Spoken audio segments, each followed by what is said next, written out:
안녕하세요, 라니입니다. 오늘은 모든 남성분들에게 굉장히 민감한 주제인 근성장과 남성의 소중이 사이즈의 상관관계에 대한 영상을 만들어 보았습니다. 일반적으로 근육이 많은 사람일수록 소중이가 작다, 혹은 운동에 힘을 많이 쓰기 때문에 밤에 힘을 잘 쓰지 못한다 등 운동하는 사람들의 소중이와 관련된 여러가지 근거 없는 이야기와 사실들이 섞여서 대중들에게 알려져 있습니다. 오늘은 사실과 과학에 근거해서 이 주제에 대해서 다루어 보았습니다. 굉장히 따끔한 말들이 다소 들어가 있기 때문에 다들 마음의 준비를 하시고 오늘 영상의 주제가 마음에 드셨다면 구독, 좋아요, 알림 설정 부탁드립니다. 근육이 빵빵한 보디빌더들의 영상을 보게 되면 굉장히 엄청난 사이즈의 근육과는 상반되게 상대적으로 아기자기한 소중이를 관찰할 수 있습니다. 물론 예외적인 경우도 있습니다만 저게 보형물이다 아니다 라는 말이 많기 때문에 여기까지만 언급하도록 하겠습니다. 우리가 운동을 하게 되면 시각적으로 그리고 실제로도 소중이의 사이즈가 줄어들게 되는데요. 먼저 시각적인 요인을 알아보게 되면 하체 운동을 열심히 해서 하체가 잘 발달된 사람들의 경우 일반인들에 비해 상대적으로 대퇴근이 굉장히 크고 넓게 자리 잡게 됩니다. 그로 인해서 고래 싸움에 새등 터진다는 말처럼 거대한 대퇴근들 사이에 끼어있는 소중이가 더 왜소해 보이는 피해를 입게 됩니다. 이런 이유로 다리가 얇은 남성분들에 비해서 보디빌더들의 소중이가 시각적으로 더 작아 보이게 된다고 합니다. 하지만 운동을 진행하게 되면 실제로 소중이의 사이즈가 줄어들기도 하는데요. 우리가 운동을 진행하게 되면 생리적인 현상으로 자연스럽게 몸에 흐르고 있는 혈액들이 근육과 관절로 집중되면서 운동 시 사용되지 않는 소중이 안에 있던 혈액의 양이 줄어들면서 소중이가 일시적으로 작아지는 현상이 나타나게 된다고 합니다. 하지만 언제까지나 일시적인 현상일 뿐이지 다 자란 성인 소중이의 해면체에 있어서 절대적인 크기에는 전혀 지장이 없다고 합니다. 앞으로 다룰 내용은 혹시라도 이번 영상을 보면서 이래서 내가 운동을 안 하는 거라는 핑계를 대기 위해서 운동을 하지 않는 나 자신을 위로하고 자기 합리화를 하기 위해서 들어오신 분들에게는 다소 불편한 내용들이 포함되어 있으니 영상을 잠시 멈추시고 구독과 좋아요, 알림 설정을 통해서 마음을 경건하게 다잡으시는 것을 추천드립니다. 운동을 하게 되면 일시적으로 소중이의 크기가 줄어들게 되지만 오히려 필요한 상황, 예를 들면 밤에 침대 위에서 파트너와 함께 레슬링을 하거나 자동차 안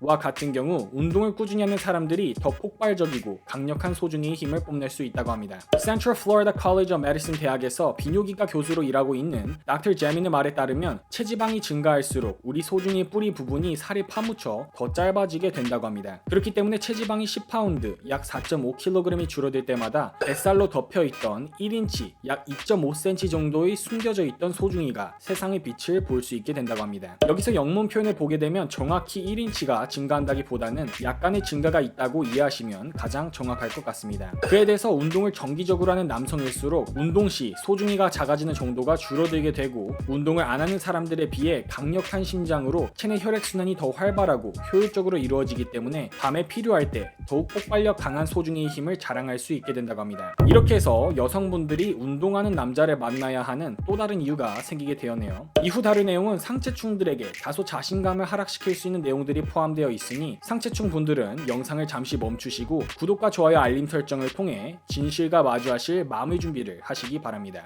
야 병식아, 네, 진실의 방으로. 진실의 방으로. 이게 뭐입니까? 네 거야, 네 거. 일어나. 똑바로.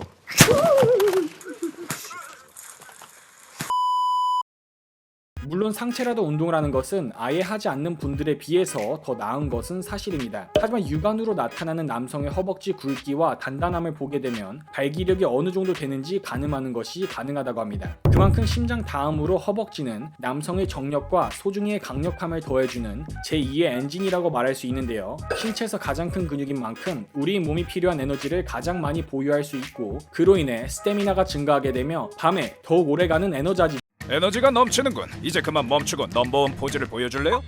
컷! 이제 멈춰보세요. 컷! 멈추겠지?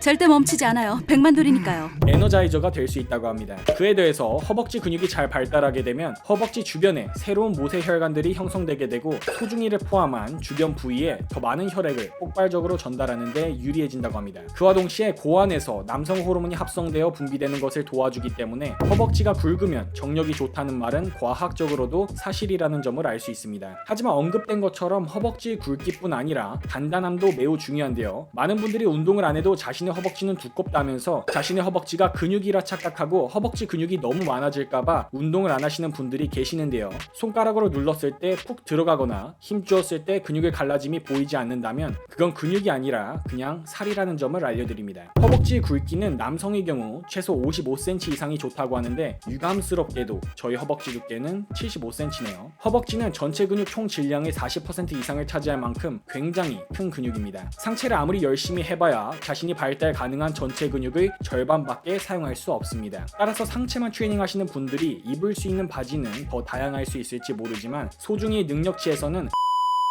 마지막으로 다룰 내용은 약물과 소중이의 크기의 상관관계에 대해서 알아보도록 하겠습니다. 엄청난 근육질의 대부분의 프로 보디빌더들은 약물을 사용하기 때문에 100%의 확률은 아니지만 일시적으로 고환이 작아질 수 있는 부작용이 있습니다. 하지만 이 부분이 과장 확대 해석되어 약물을 사용하면 근육은 커지지만 소중이가 작아진다는 과학적인 근거가 부족한 이야기들을 많이 듣게 됩니다. 물론 지나친 약물의 사용은 영구적으로 고환이 정상적인 작동을 못하게 만들 수도 있습니다. 고자가 된다 그런 말인가? 고자라니 아니 내가 고자라니 이게 무슨 소리야? 아니 고자라니 내가 고자라니. 실제로 이론에 따르면 성장기 때 잘못된 방법으로 약물을 사용하게 될 경우 체내 여성 호르몬 수치가 급격하게 상승하게 될 수 있는데 그렇게 되면 더 클 수 있는 소중이의 성장이 멈추거나 느려지게 될 수도 있다고 합니다. 애초에 약물 사용 자체가 잘못이기 때문에 약물 사용에는 정확한 방법과 틀린 방법이 존재하지 않습니다. 하지만 다 큰 성인의 경우 약물을 사용하게 되면 고환이 작아지거나 잘못된 방법으로 사용하여 체내 호르몬 불균형으로 여성 호르몬의 비중이 많아지게 되면 발기부전을 겪을 수는 있지만 약물을 사용하고 있는 시기에 대부분의 경우에는 평소보다 더 많은 양의 남성 호르몬과 약물 사용으로 더욱 증가된 체내 혈액의 양으로 인해서 운동 시 근육의 펌핑감 상승뿐 아니라 밤에도 오히려 소중이가 펌핑이 잘 돼서 더 단단하고 더 커지게 된다고 합니다. 이 부분은 25년이 넘는 기간 동안 약물을 사용하면서 대중들에게 약물의 역할과 부작용에 관한 모든 부분에 대해서 사실만을 알리기 위해 노력했던 리치 피아나의 말과도 일치하는 내용입니다. 혹시나 걱정돼서 말씀드리는데 이 이유 하나 때문에 약물 사용을 결정하시는 멍청이들은 적어도 제 구독자분들 중에서는 없기를 바랍니다. 오늘 이렇게 해서 운동을 하면 소중이가 작아지는 이유, 그리고 실제로 줄어드는 이유, 하지만 그럼에도 운동을 해야 하는 이유, 그에 대해 상체충이, 하체도 해야 하는 이유, 마지막으로 약물과 소중이의 상관관계에 대해서 알아보는 영상을 만들어 보았습니다. 너무 진지하게 보지 마시고 재미로 봐주시면 감사하겠습니다. 오늘 영상의 내용이 마음에 드시는 분들은 구독, 좋아요, 알림 설정 해주시면 다음번에는 성관계가 근손실을 일으키는 이유에 대해서 논문에 근거한 영상을 만들어 보도록 하겠습니다. 구독자분들 모두 건강하시고 득근하세요.